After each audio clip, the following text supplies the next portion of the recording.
Far within a dense forest, a dragon lived peacefully inside a cave alongside a single precious egg. Then one morning, she left her nest to search for food so there would be something ready for her hatchling when it emerged. Unfortunately, the moment she soared into the sky, a group of human hunters spotted her and struck her down before she had any chance to escape. With the dragon gone, the cave and the egg were left completely unprotected. Not long afterward, a pregnant magical cat wandered through the area and discovered the empty cave. Seeing that nobody remained to claim it, she decided to make the place her new home. Soon, the cat gave birth to several kittens inside the cave. While she was busy caring for her newborn children, the abandoned dragon egg suddenly cracked open and hatched. The young dragon's first sight was the cat standing over him, so he naturally assumed she was his mother. The cat immediately realized that the strange-looking hatchling was definitely not one of her own offspring. Even so, she couldn't bring herself to abandon him. Raising youngsters from other species wasn't unfamiliar territory for her, as she had cared for outsiders before. Believing she could handle the challenge, she welcomed the baby dragon into the family and informed her kittens that they now had a brand new little brother. Sometime later, the mother cat brought all of her children along on a hunting trip so they could learn important survival skills. While moving quietly through the tall grass, they spotted several mice gathered around a patch of berries. Seizing the opportunity, the cat carefully stalked her prey before launching herself forward and catching multiple mice in a single attack. After the hunt, she began teaching her kittens how to channel lightning magic through their tails. The young cats picked up the technique surprisingly fast. However, when the dragon attempted to copy them, absolutely nothing happened. Seeing how disappointed he was, the cat and her children decided to help him discover what abilities he possessed instead. After experimenting with several possibilities, they eventually learned that the dragon could use his wings to fly and release fire from his mouth. His control over these talents was still rough, but at least he finally knew where his strengths lay. Just then, the mother cat sensed danger approaching nearby, so she immediately instructed all of her children to stay silent and hide among the bushes. Afterward, a group of humans passed through the area. Fortunately, none of them noticed the hidden family.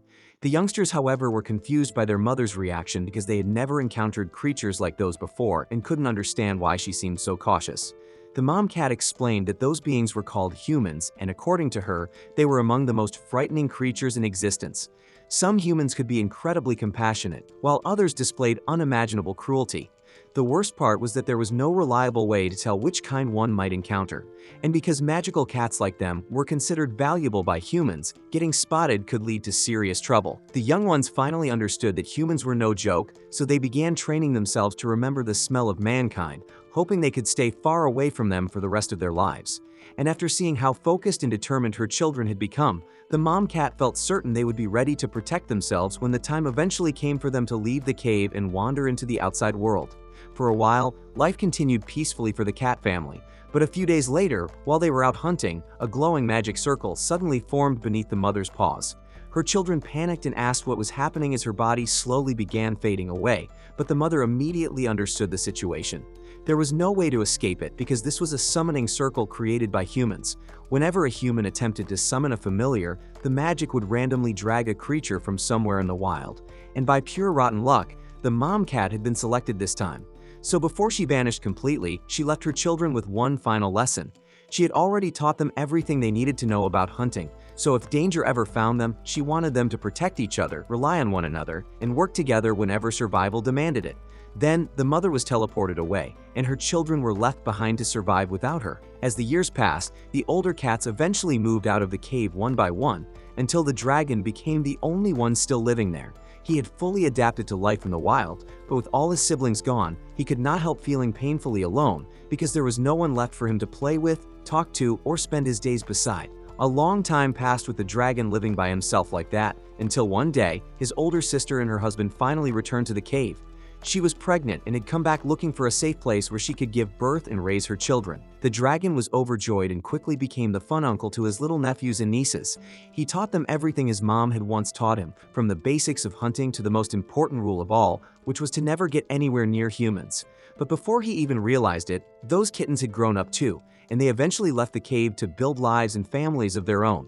Watching them mature and become capable of surviving on their own made him genuinely happy, but he would have been lying if he said it did not hurt to be abandoned by silence all over again. Since a dragon's life lasts far longer than a cat's, he slowly understood that he would most likely outlive every sibling he had ever known, and that thought weighed heavily on his heart. But then, before he could sink too deep into that loneliness, an unfamiliar cat appeared near the cave, and as she came closer, the dragon noticed that her scent was strangely similar to one of his siblings. The cat stepped forward and introduced herself, explaining to the dragon that she was expecting kittens and desperately needed somewhere safe to deliver them.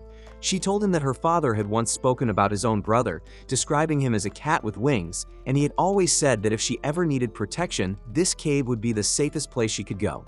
When the dragon heard that his brother had trusted him so deeply, his eyes immediately filled with happy tears. As the years passed, the dragon became even larger and far more powerful. He mastered stronger forms of magic and eventually gained the ability to speak with the spirits that naturally lived throughout the forest. Then one day, while chatting with one of those spirits, he casually referred to himself as a cat with wings. The spirit was completely confused by that statement, so it gently explained that he was not a cat at all. This completely stunned the dragon, because his mother had vanished before she ever had the chance to tell him the truth. So he returned to his cave and told his nieces and nephews that he was not actually a cat like he had always believed. But they honestly did not care even a little, because they had figured that out a long time ago, especially since he was already about 20 times bigger than them. Instead, they simply asked if he could keep teaching them magic, since they were really enjoying it, and the dragon happily agreed. Life stayed peaceful for a while after that, but one day, as the dragon was flying back home, he suddenly noticed a group of humans standing near a pile of dead cats. The moment he realized that some of those cats were members of his own family, rage exploded inside him. Without hesitating, he dove straight toward the humans and burned them into ash with one blast of fire. At first, he could not understand why humans would slaughter so many cats at once if they were only hunting for food, but the spirits soon told him the ugly truth. The humans had never planned to eat them. They were killing the cats only to strip off their fur and sell it afterward. Once the dragon learned that, his anger became even worse. If the humans had killed them for food, he might have accepted it as part of the natural cycle, because every living creature has to survive somehow. But murdering cats just so some worthless idiots could make money from their fur was something he would never forgive. So he immediately flew to the city those damn hunters had come from, landed on top of their city wall, and declared himself the guardian of every magic cat living in the forest. He announced that the hunters who had gone out that morning to kill cats had already been burned to nothing by his flames. Then he warned the entire town that if anyone ever entered the forest to hunt cats again, he would burn their whole city down until nothing but ash remained. The humans froze in terror as the city's knights lifted their lightning staves and fired crackling bolts toward the dragon, hoping to bring the beast down. But no matter how many shitty attacks they launched, not a single blast even marked his freaking scales. If anything, their pathetic attempt only made his anger burn hotter than before. So the dragon struck back, scorching part of the city and incinerating the soldiers who had dared to point their weapons at him. At first, he had only planned to warn the humans and leave, but after they attacked him, he seriously began thinking about wiping their entire city off the map. But while he was glaring down at the burning streets, he noticed a young girl sobbing in the middle of the flames. At first, he felt absolutely nothing for her because in his eyes, humans were nothing but rotten trash. Then a small cat stepped out from behind the girl and stood in front of her, trying to protect her from danger. That sight immediately brought back the words his mother had once taught him. Some humans were cruel, but others were gentle and kind. And in that moment, the dragon understood that destroying every kind of human because of the wicked ones would be unjust. So he rose into the sky and gave the city one last warning. From that day forward, no human was allowed to kill cats in the forest unless it was for food or true self-defense, and anything beyond that would bring his rage upon them. After delivering his warning, the dragon returned to the forest. Years passed peacefully after that, and the humans learned to obey the new rule so they would never provoke the dragon again. Then one quiet night, after the young prince of the human kingdom had been put to bed, he slipped out of his chamber under the cover of darkness. He wanted to practice magic alone, where no one could watch him fail. The prince had been born with very weak magical talent, and if he ever hoped to inherit the throne and meet his father's expectations, he had to train harder than everyone else.